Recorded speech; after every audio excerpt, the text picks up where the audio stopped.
Vou começar a gravar. Então, boa noite a todos, todas. A gente vai ter hoje, o primeiro horário da nossa aula vai ser sobre o Michel Foucault, um capítulo do livro Vigiar e Punir, se chama Os Corpos Dóceis. Preparei uma apresentação aqui para ajudar a gente, né, que, dada a complexidade do livro, do próprio pensamento do Foucault, acho interessante a gente acompanhar um pouquinho visualmente, né, o pensamento dele. Deixa eu ver, vocês estão vendo o slide? Sim. Então, beleza. Então, a aula sobre Michel Foucault, né, sobre o texto Os Corpos Dóceis, né, do livro Vigiar e Punir. Está me vendo pequenininho também? Tem um livro aqui, Sim. ó, Vigiar e Punir. Não dá para ver Nascimento da Prisão.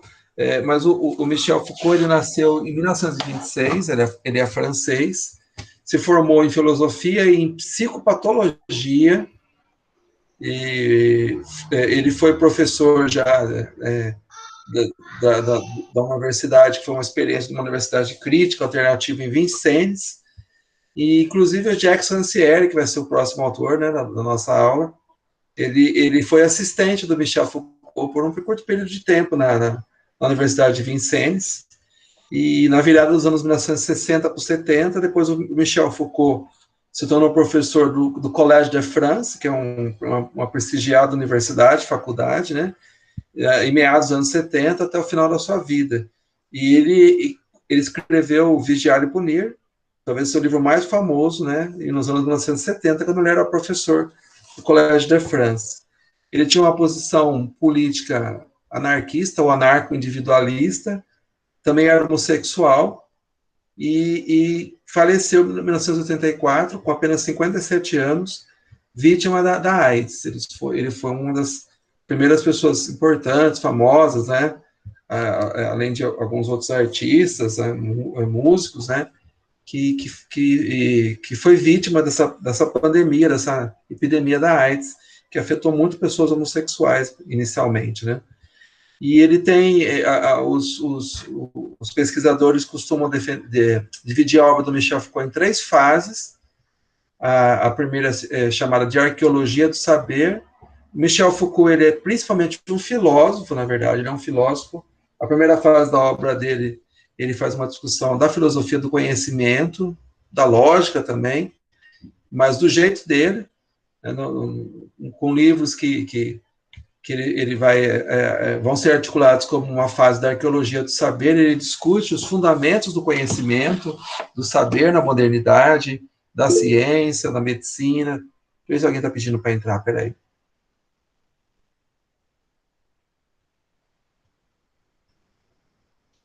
Professor, enquanto isso, o senhor vai disponibilizar os slides para a gente?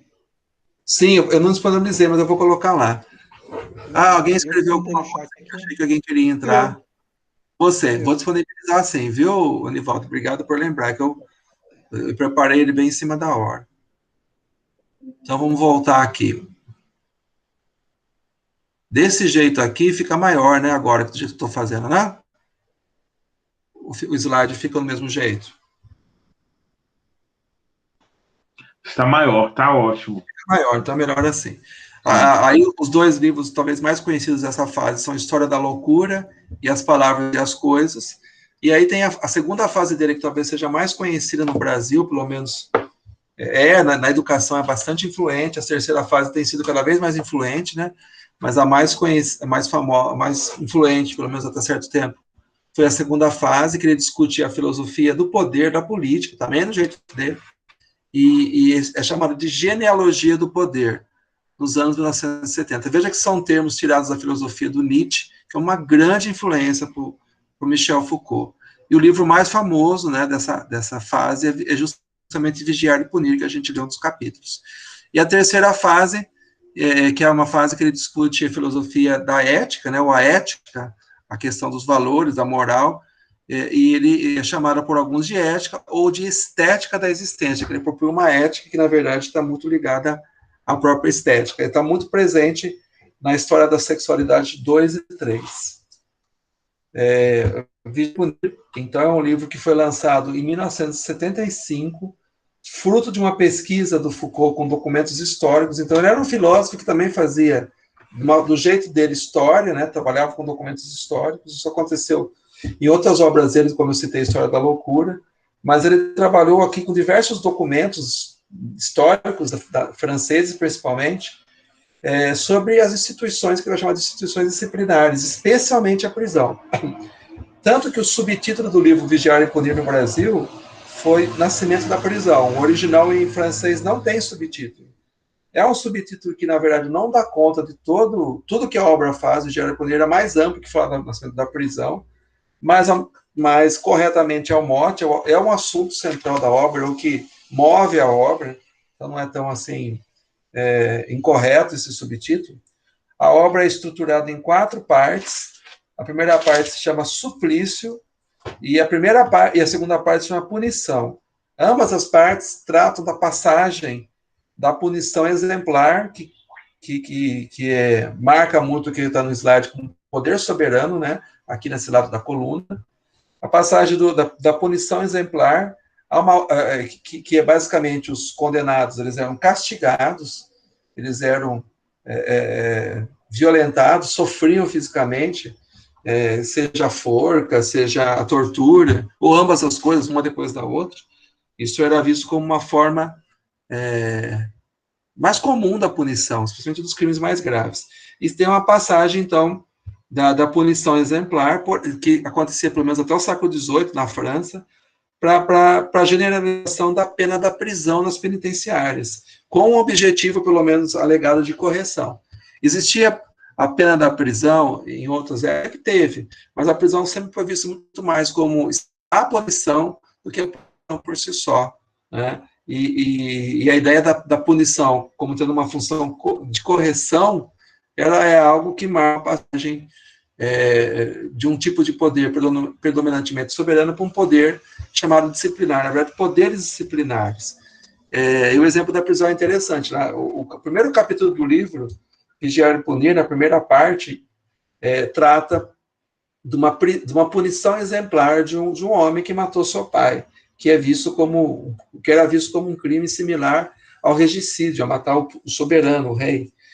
E ele tem uma punição que ele é torturado, deve matar muitas vezes, ele é torturado, colocam óleo quente dentro dele, enfim, é uma coisa horrorosa ver a morte dele, depois amarram ele ainda vivo, os membros nos cavalos para puxar e destruir, destroçar ele, é uma coisa horrorosa a descrição desse suplício.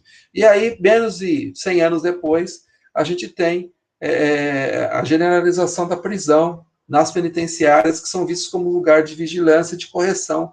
E mesmo a pena de morte, quando ela ainda é aplicada na guilhotina, que já visa diminuir o sofrimento, ela é feita escondida, já não é mais um exercício de praça pública. A terceira parte do livro se chama Disciplina, e ela trata e nela justamente está o capítulo que a gente deu, que é o primeiro, que é dessa terceira parte, que é os corpos dóceis. Nessa terceira parte, o Michel Foucault não fala da prisão, não fala do sistema penal. Ele fala de outras instituições disciplinares que vão sendo criadas ao mesmo tempo que a prisão moderna, que o presídio moderno, na Europa, no que ele chama de era clássica, que na verdade é a origem da modernidade, entre os séculos XVI, XVIII e XIX. Que instituições são essas? E que são muito parecidas arquitetonicamente e até no seu funcionamento.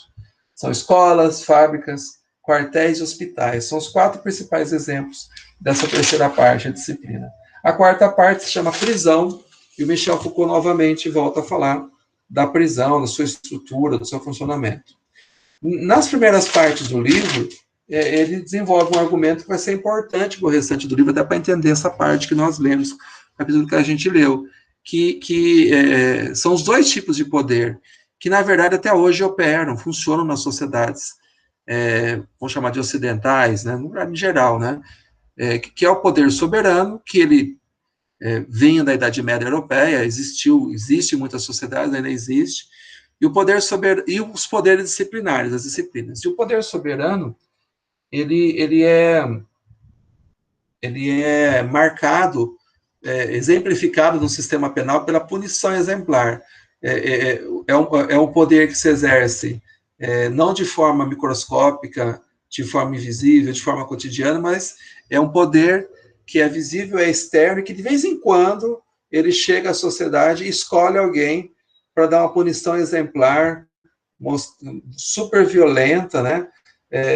Destroçando, no caso, no limite, o corpo do condenado, para mostrar que ele existe, para mostrar que ele é todo poderoso. Ele é um poder, portanto, visível, ostentador ao poder do rei, do governo, do executivo, né? É um poder não cotidiano, excepcional, que age seletivamente sobre o corpo do condenado, destruindo.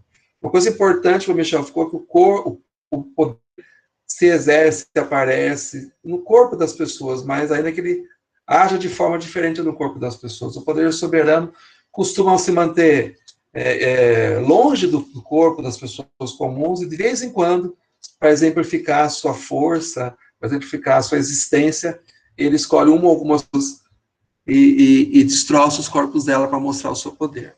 Outro tipo de poder que se cria na Europa, da passagem da Idade Média para a Moderna, para a Ucrânia, que ele vai chamar da Era Clássica, séculos XVI, XVII, XVIII até XIX, são os poderes disciplinares, ou disciplinas, que eles não estão exatamente ligados às instituições do Estado, como a gente conhece.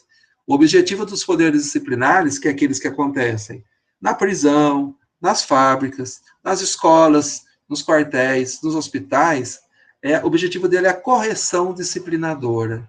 É uma correção que visa disciplinar os corpos, que age em todos os corpos. É um poder vigilante, microscópico.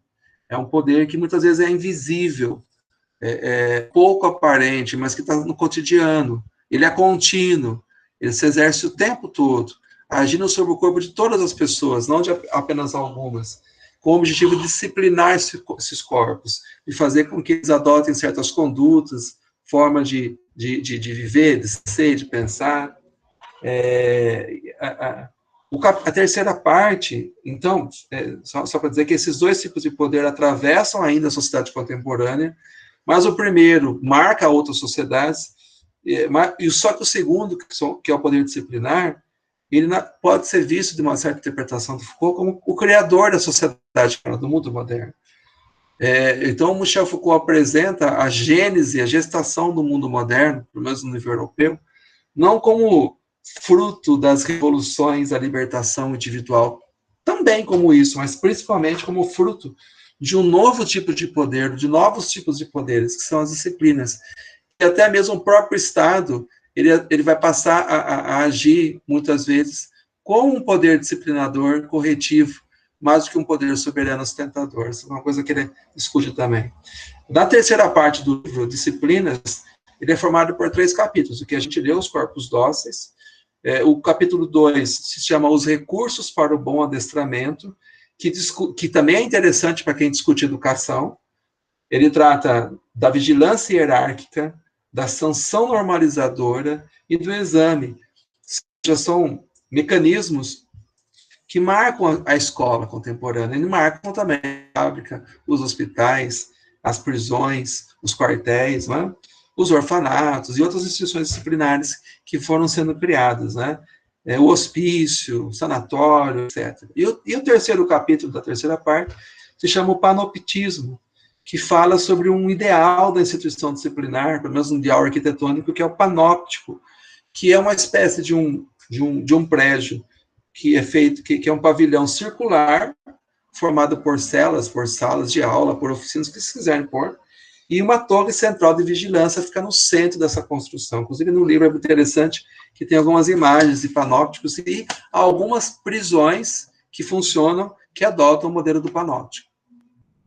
Bom, aí a gente entra no capítulo 3, que ele é dividido em 4 partes, e essas 4 partes do capítulo 3, chamados corpos dóceis, descrevem, na verdade, os 4 princípios dos poderes disciplinares, das disciplinas, né? Que o item 1 é a distribuição dos corpos no espaço, o item 2, o controle das atividades no tempo, o item 3, a organização das gênesis, que é o adestramento dos corpos, é o processo de educação dos corpos disciplinados, e o item 4, a composição das forças. Então, as disciplinas, elas modificam o espaço social, transformam o tempo social, constituem uma nova forma de construir o indivíduo, a pessoa, porque as disciplinas, elas constroem, uma coisa importante, as disciplinas constroem os indivíduos. O indivíduo moderno, para Foucault, ele é muito mais fruto dos poderes disciplinares,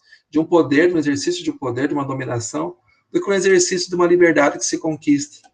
E, enfim, a composição das forças, que é a reunião, né, dos corpos, das atividades, dos instrumentos, para você orquestrar uma atividade global, seja uma fábrica, seja um exército, seja uma escola, seja a cura no hospital.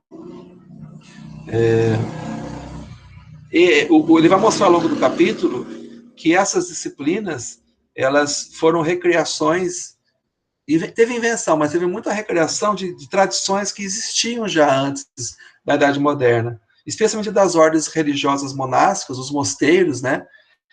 Mas também de algumas tradições militares que são retomadas, né? E é fruto de muitas experiências, de muitas inovações, de muitas ideias que foram criadas não de cima para baixo, não a partir do poder do executivo, do soberano, para o corpo da sociedade, mas muito mais de baixo para cima, a partir de experiências microscópicas, cotidianas, que tiveram um efeito de contágio, de multiplicação de baixo para cima. Isso é uma coisa interessante do Foucault. A modernidade não é fruto de um projeto centralizado, seja no Estado, seja numa revolução, numa classe, mas é um pouco fruto de diversas ações meio que ao acaso, que vão se fortalecendo, que vão se inspirando e dando origem, então, à própria modernidade, à própria possibilidade do capitalismo. É interessante que no final do livro o Michel Foucault mostra como o próprio capitalismo não é ele que cria as instituições disciplinares. A prisão moderna, o quartel, a própria fábrica, as escolas, os hospitais, mas sim o contrário, né? São essas disciplinas que tornam possível o espaço social, o tempo social e indivíduos que vão viver o capitalismo, né? Vamos dizer assim. A interpretação também bem instigante.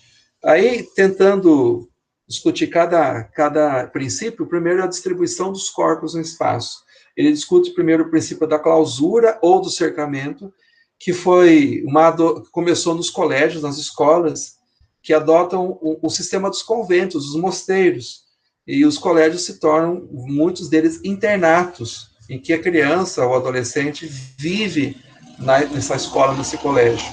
E, basicamente, o que a cerca, a clausura faz? Ela separa os estudantes dos alunos da população, assim como os conventos separavam os religiosos da população. Isso vai também acontecer com o exército, com as forças armadas, em que as tropas vão passar a se reunir em quartéis. E os quartéis, eles evitam que as tropas promovam desordens, façam pilhagens, promovam violências nas cidades por onde elas passam. É uma forma interessante até de proteger a cidade das tropas, né? E de disciplinar, né?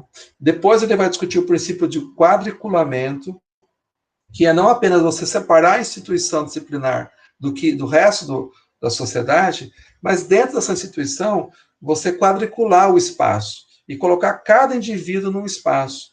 Como ele diz, cada indivíduo no seu lugar e em cada lugar um indivíduo. Que lugar é esse?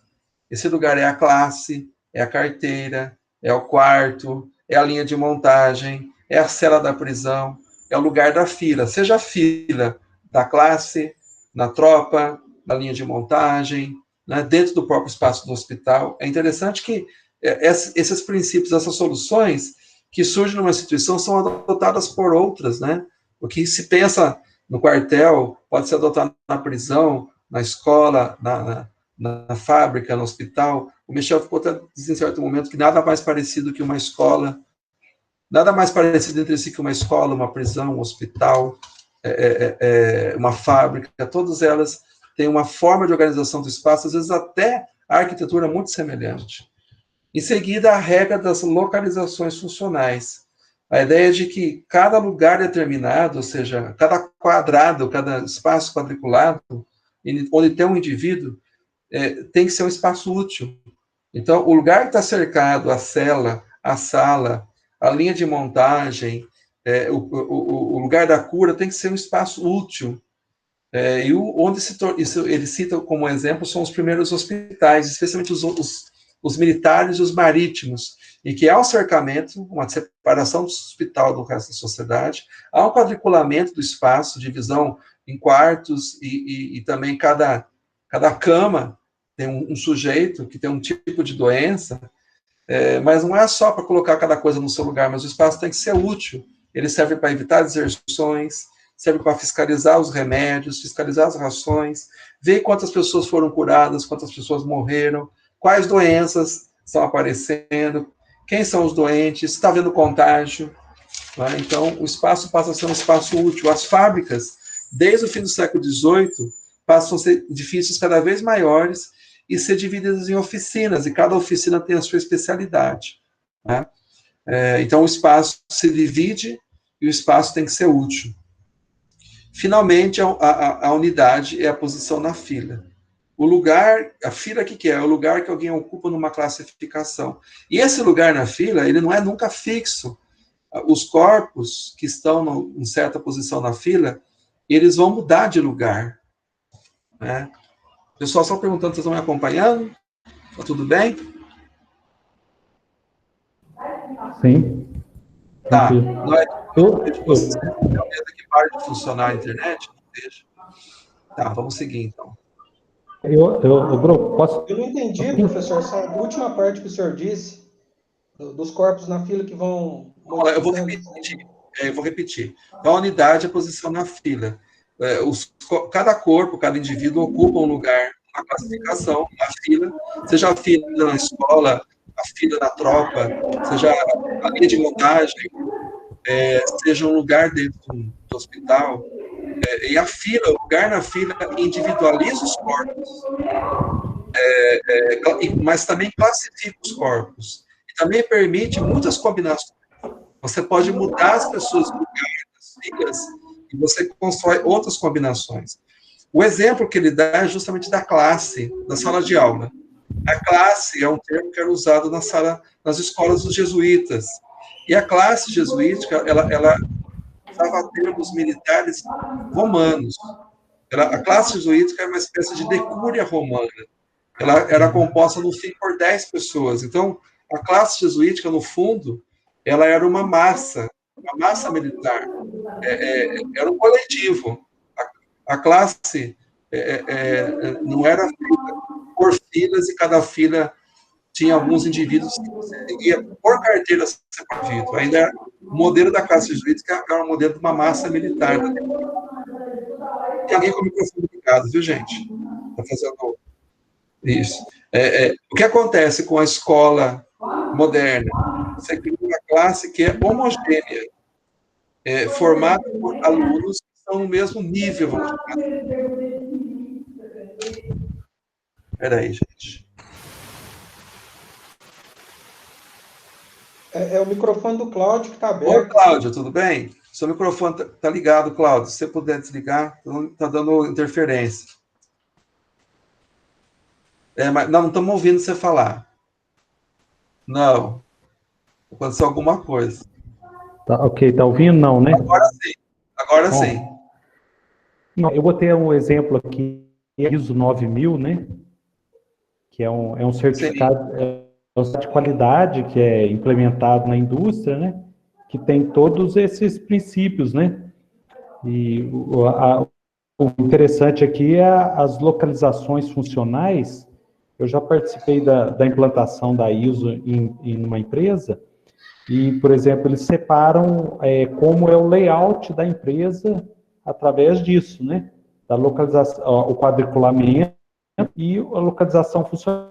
Se você entra, por exemplo, dentro de uma empresa e vê o pessoal em baia, um médio escalão, né? Aquele sisteminha de baia. Se vê um pessoal, por exemplo, fechado com vidro, é o de laboratório. No pessoal com vidro, assim, é outra função, né? E os diretores nas salas separadas, tal. E o chão de fábrica é todo mundo junto, separado só por linhas, né? Então, aí ó, veio essa... É difícil a gente encontrar alguma instituição hoje alguma instituição, não só no mundo produtivo, né, mas na educação, na ciência, no governo, que não tem, de alguma forma, usar esses, que de alguma forma não usa esses princípios que o Michel Foucault está descrevendo. O que o Michel Foucault consegue descrever é a gênese desses princípios, a origem, ou quando eles começam a ser usados no sentido de disciplinar os corpos. Alguns até existiam antes, mas eles modificam o seu sentido. O exemplo que você deu é muito bom, viu, Cláudio? E eu tenho uma experiência de vida que é o seguinte, um diretor que a gente tinha lá, ele era até vereador aqui na cidade, né? Teve 200 votos, quase ganhou até. E ele queria uma vez fechar os portões da empresa para a turma que fumava, assim, ia fumar para o lado de fora, para não... Aí ele queria, tem que fechar, tem que trancar, então. Aí o pessoal falou, o jurídico falou, você não pode fechar não, porque você pode impedir depois que entre. Falou para ele, se a pessoa saiu, uma vez saiu, você não pode, você pode que ela entre, mas fechar não pode. E ele era era bem autoritário. E esses dias eu vi uma coisa da campanha dele, um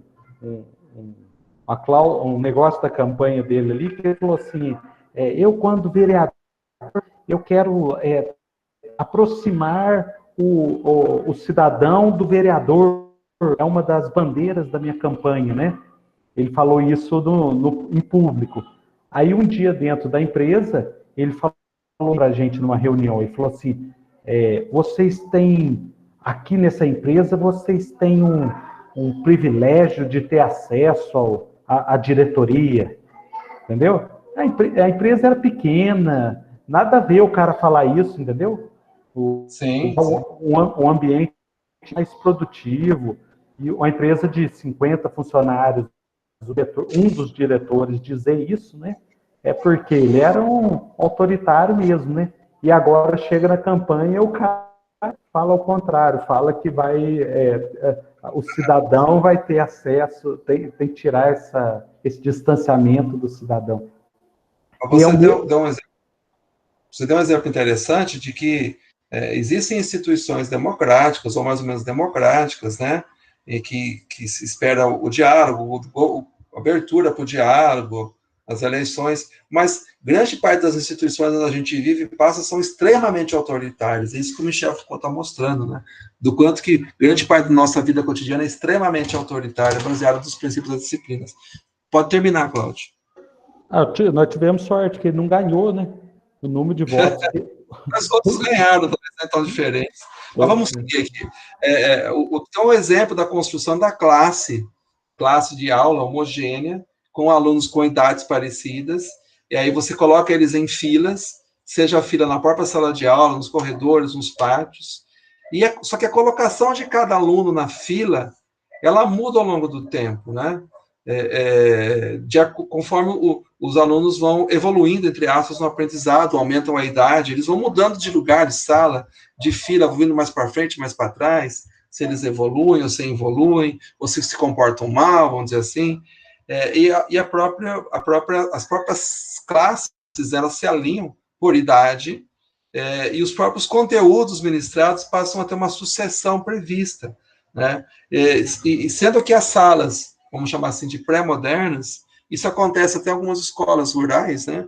Elas têm alunos em diferentes níveis de aprendizado, diferentes idades, e o professor atende cada um individualmente, mas as escolas em geral não são assim, né? A partir das escolas de ensino mútuo, você coloca os alunos juntos de acordo com o seu nível de aprendizado e sua idade. O professor, no caso da escola de ensino mútuo, escola mútua, ele vai ter os monitores vão ter como a gente aqui, né? E os monitores têm os seus auxiliares, que vão ficar que também são alunos, mas alunos em níveis mais altos, que vão ficar responsáveis por ensinar os alunos que estão mais novos, que sabem menos, né? Bom, o resultado dessa nova forma de distribuir os corpos no espaço é a transformação das massas ou multidões em multiplicidades organizadas.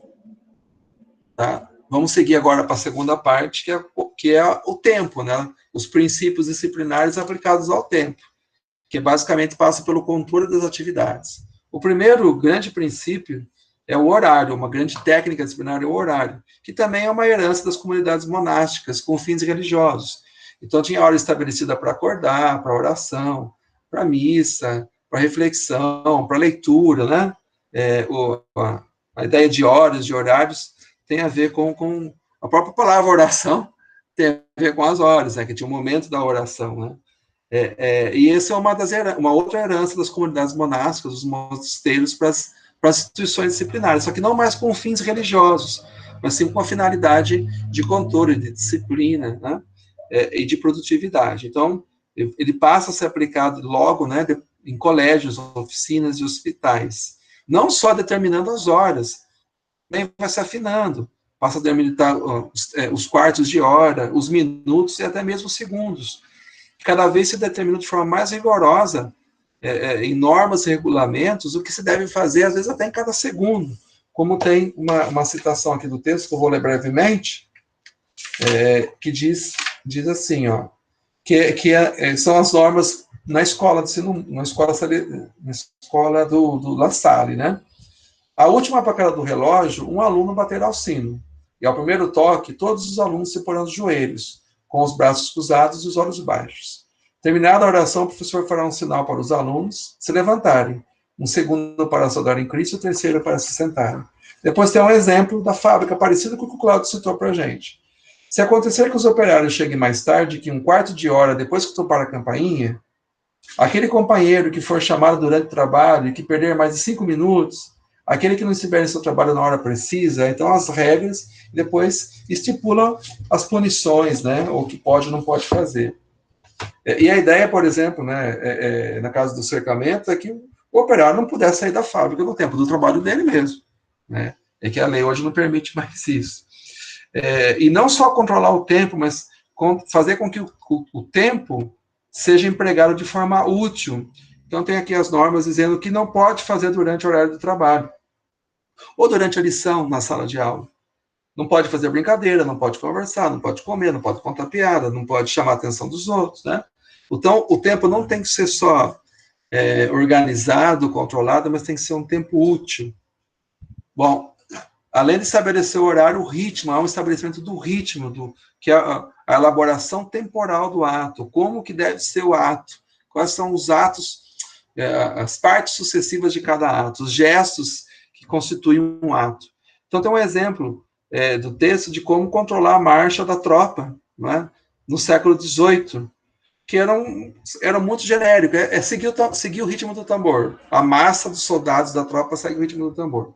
Já tem uma outra ordenação no século XVIII, que não só diz detalhadamente como é que é o passo, né, da marcha, mas estabelece 4 tipos diferentes de passos, de acordo com o tipo de marcha, né? Então, com mais obrigações, com mais precisão. Então, você tem um ajuste do corpo ao tempo, estabelecendo o que ele diz aqui, ritmo.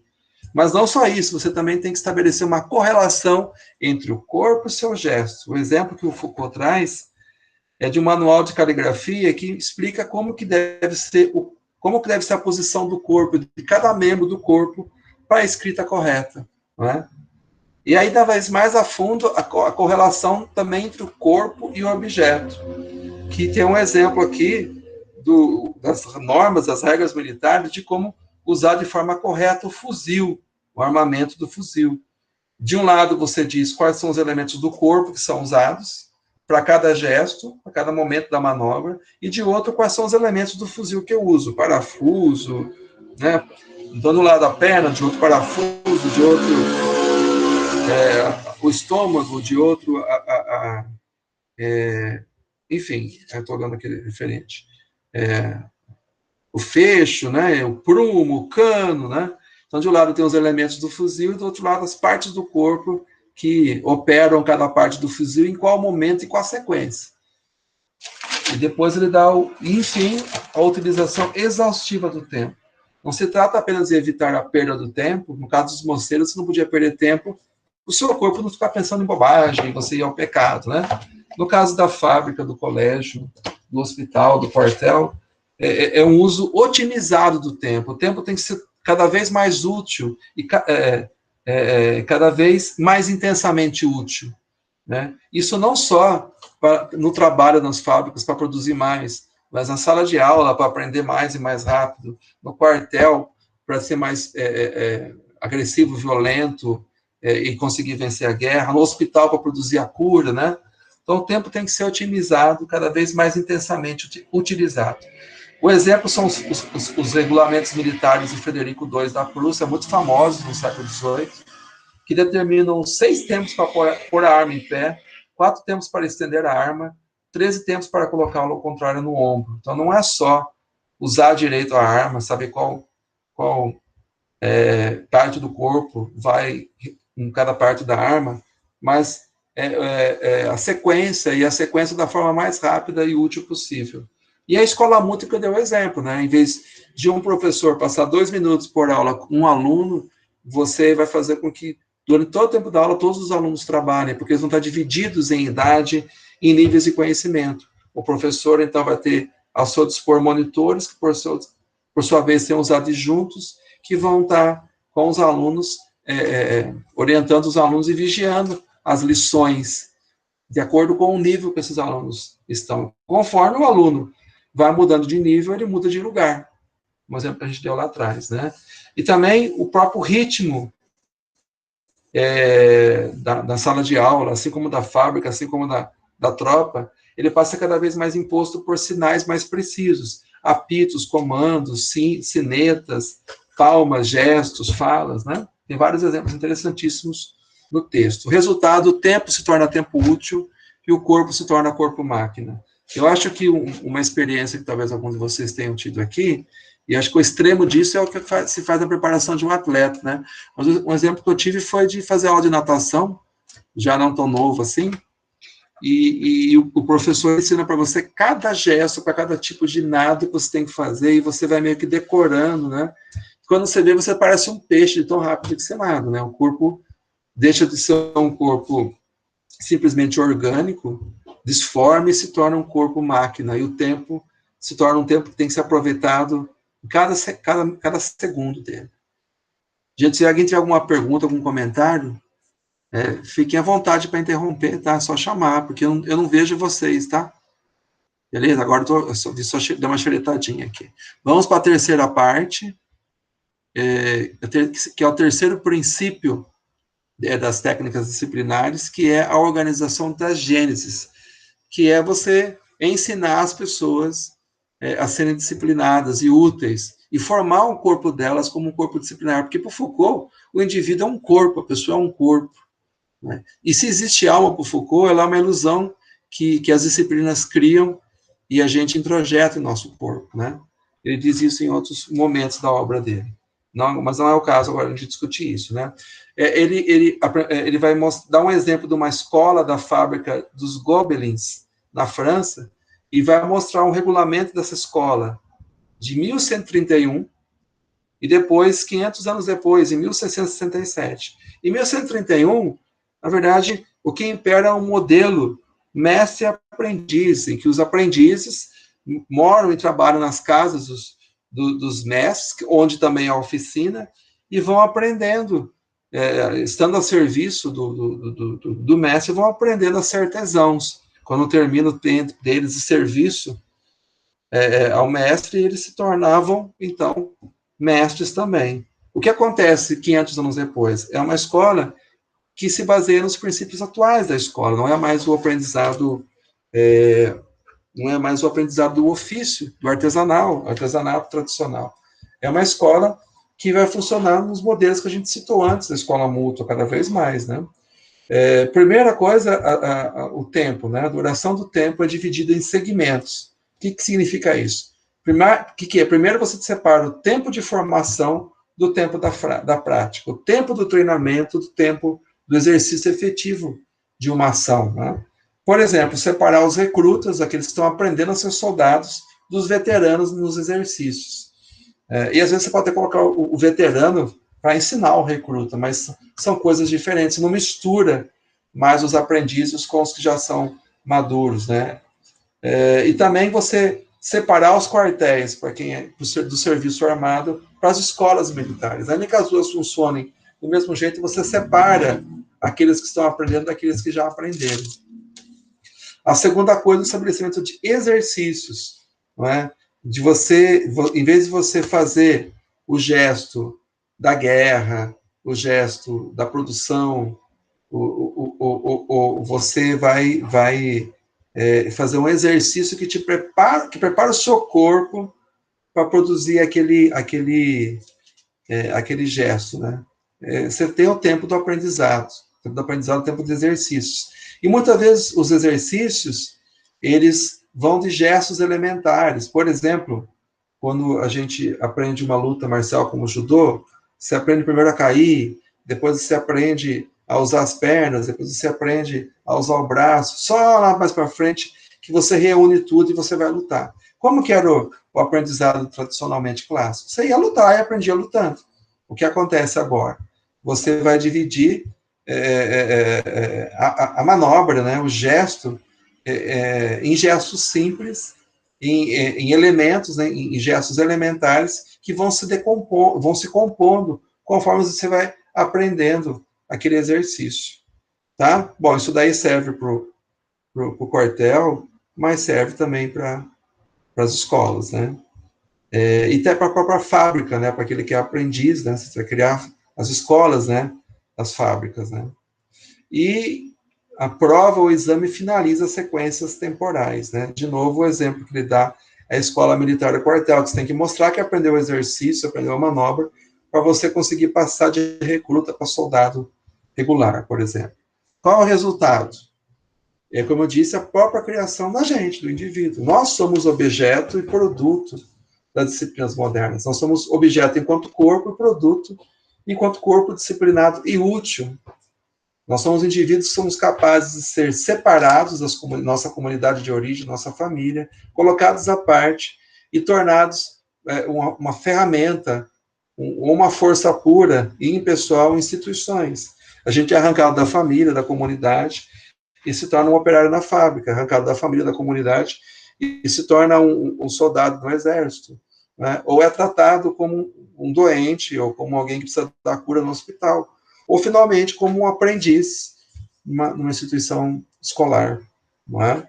Instituições, a gente é ensinado a nos pensar, a ser e agir separados da nossa comunidade, família de origem.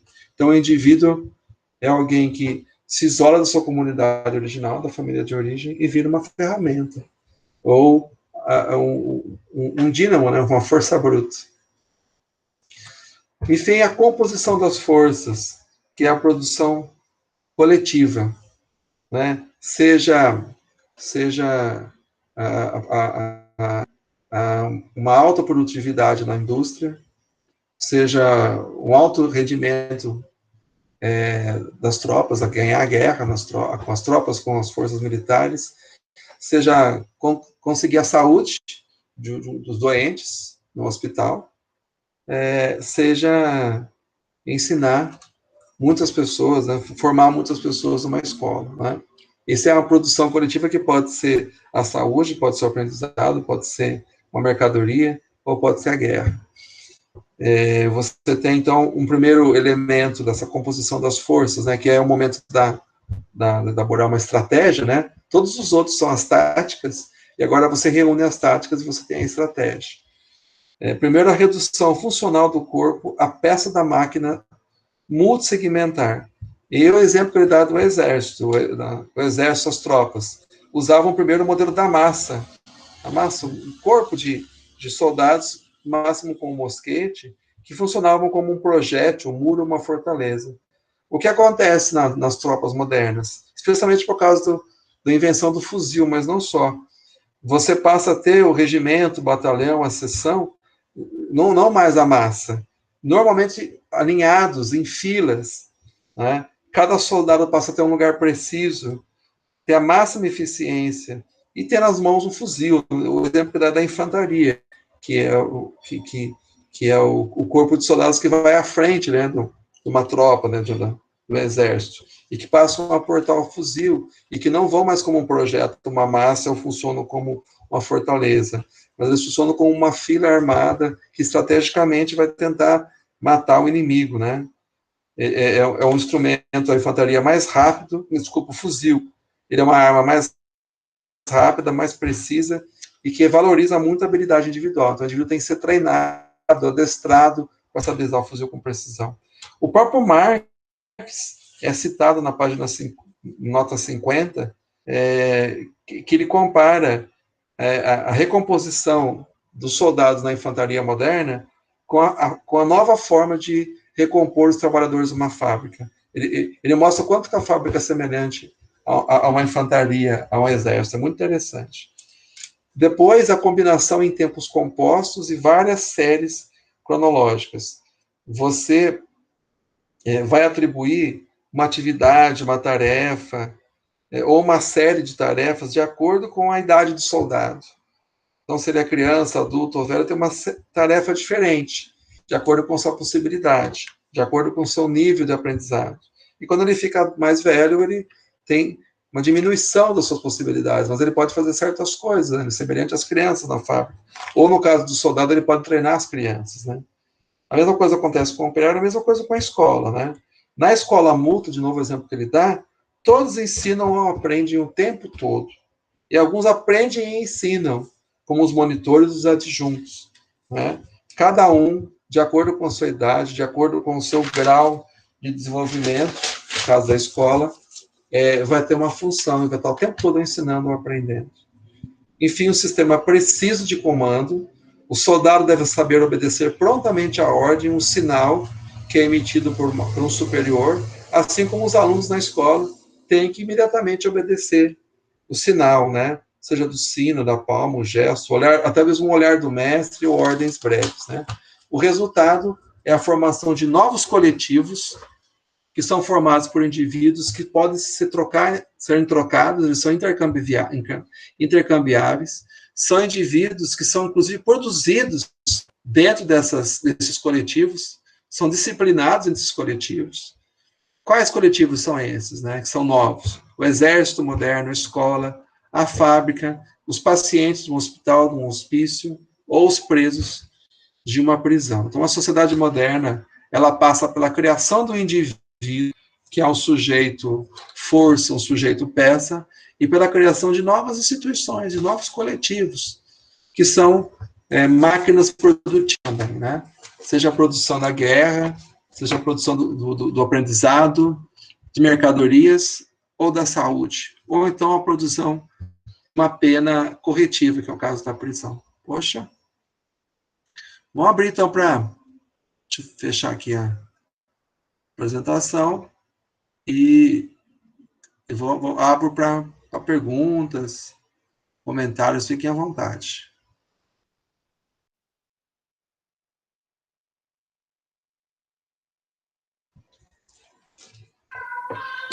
Ô, grupo, uma hora você falou do nome em francês, La Salle, lembra?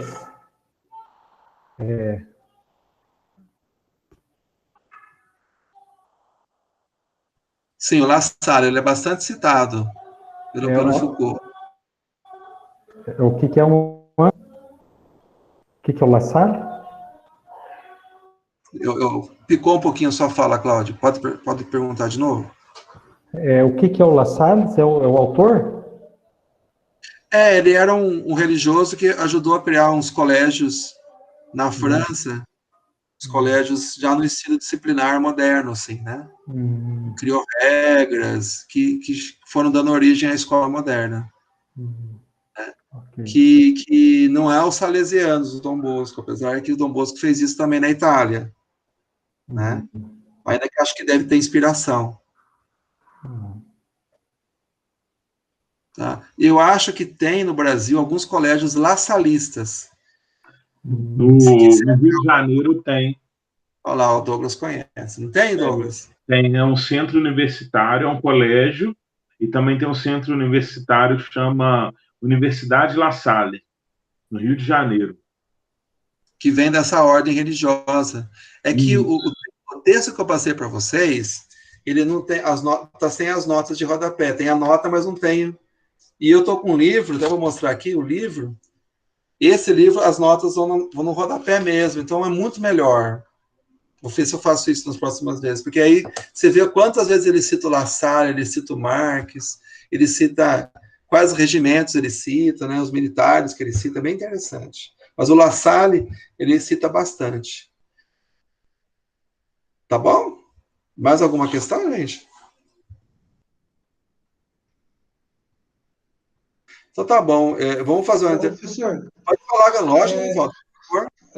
rapidinho. Essa, fica à Eu vontade. acho. Tá, desculpa. Eu acho muito interessante o exercício genealógico do Foucault, e ele é tão procedente que os anacronismos eles ficam assim, quase que inexistentes.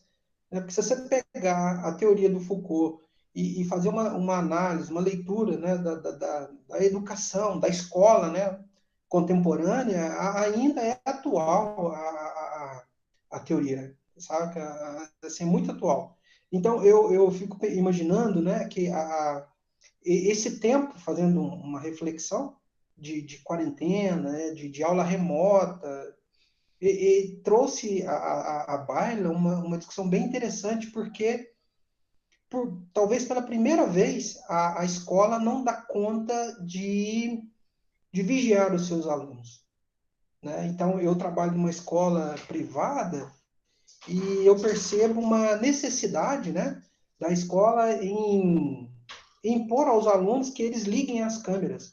E a gente sabe que, de acordo com o Estatuto da Criança e do Adolescente, se o aluno não quiser ligar, ele não é obrigado a ligar.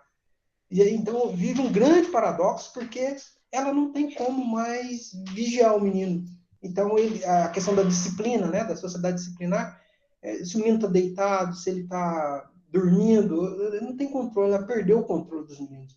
E ela fica é um grande paradoxo, né, porque, por um lado, ela não tem controle, e por outro, ela também se vê impossibilitada de cobrar o menino para que ela possa, de alguma maneira, minimamente controlá-lo, sabe? Então, é um tempo bem interessante, né? Uma reflexão bem interessante à luz, né, da teoria de Michel Foucault. Obrigado. Nivaldo, seu comentário é muito bom e suscita várias reflexões. Vou tentar fazer duas aqui brevemente. A primeira é que o Foucault, em vários textos dele, tanto no Vigiar e Punir, ele disse assim, onde há poder, há resistência. E, inclusive, nas últimas obras dele, ele tenta incentivar as resistências no sentido de incentivar a heterogeneidade das práticas, né? As práticas heterodoxas, aquelas pessoas que fazem o incomum, que são diferentes, né? Que promovem o desvio, porque isso é um desafio ao poder, a esse poder disciplinar, por exemplo. Então, o Foucault vai fazer uma outra leitura da indisciplina, da revolta, de ser diferente, de você não caber na sexualidade padrão, no gênero padrão, na masculinidade padrão, né? Ele é um autor que valoriza muito essa divergência, essa diversidade, né? Ele foi muito influente para os movimentos, não só o movimento anticarcerário, o movimento contra os hospícios, mas também o movimento LGBT, o movimento feminista, foi muito influenciado por o pensamento dele de valorizar a resistência. Apesar que no livro Vigiar e Punir não tem resistência, mas em outros textos ele tem. O segundo comentário que eu queria fazer é de um texto do Gilles Deleuze, que é um grande leitor do Foucault. É um pequeno texto, muito importante do Deleuze, é uma pós-scriptum sobre a sociedade de controle. E aí o Gilles Deleuze, ele vai dizer que a sociedade contemporânea, ela não é mais só uma sociedade disciplinar, baseada em instituições disciplinares, como a fábrica, a escola, o quartel, o hospital, a prisão, como a gente viu. A sociedade disciplinar, o poder disciplinar, ele é microscópico, ele é cotidiano, ele penetra as nossas relações. Só que tem que ser sempre a figura de alguém vigiando. E, às vezes, você vigia alguém que é seu subordinado e é vigiado pelo seu superior. Como é uma empresa é assim. Não é? O que acontece na sociedade de controle? Na sociedade de controle, as disciplinas começam a ser internalizadas pelos indivíduos. Eles começam a incorporar a disciplina como um autocontrole. Né? Isso tem a ver com uma espécie de leitura do Foucault, do Deleuze, sobre a fase da acumulação flexível do capitalismo, do toyotismo, da acumulação flexível, por exemplo, em que o que acontece com um operário contemporâneo? Ele não precisa mais ter vigilância. Você não precisa mais, a empresa não precisa gastar mais tanto dinheiro e funcionários para vigiar os outros, porque os funcionários vão incorporando a autovigilância. Então, isso que eu estou dizendo ficou muito patente com a pandemia, com o trabalho remoto. O trabalho remoto, creio eu, que não diminuiu em muitos setores o rendimento do trabalho. Até aumentou. Porque você pode trabalhar home office, você trabalha das 6 da manhã às 10 da noite, se bobear. Né? Agora, isso não tem funcionado na escola. Por quê? Porque não são os corpos disciplinados ainda, eles estão se disciplinando. Quanto mais alto o controle, né? A incorporação no controle. Fora a resistência, que sempre existiu na escola. Assim como tem na fábrica, como tem em todo lugar. Né? Não é? Enfim, Olivaldo, e sempre lembrando, mesmo na sociedade de controle, em que as pessoas incorporam as disciplinas, ainda há possibilidade de resistência. Felizmente. Tá? Então, assim, a gente tem aula aqui, tem 10 alunos na sala, vem os 2 estagiários e um aluno. Eu fico triste por um lado, por outro, falo, pô, o pessoal está resistindo. Eles estão negando, de certa forma, isso. Né? Tem os dois lados, né? Tem colegas meus que ficam muito bravos. Fico bravo um pouquinho, mas depois desencano. Tá bom, alguém? Mas foi uma questão muito boa que você trouxe, Anivaldo. É muito atual, né? Mas essa atualização que o Deleuze faz ao falar só de controle é bem interessante também. Torna ainda mais atual o Foucault. Mas alguém quer comentar sobre o Foucault, que a gente tem a segunda parte do Rancière. Então, vamos fazer um intervalo, então? Tudo bem? Pode ser 10 minutinhos? Então, beleza. Vou parar de gravar e já volto.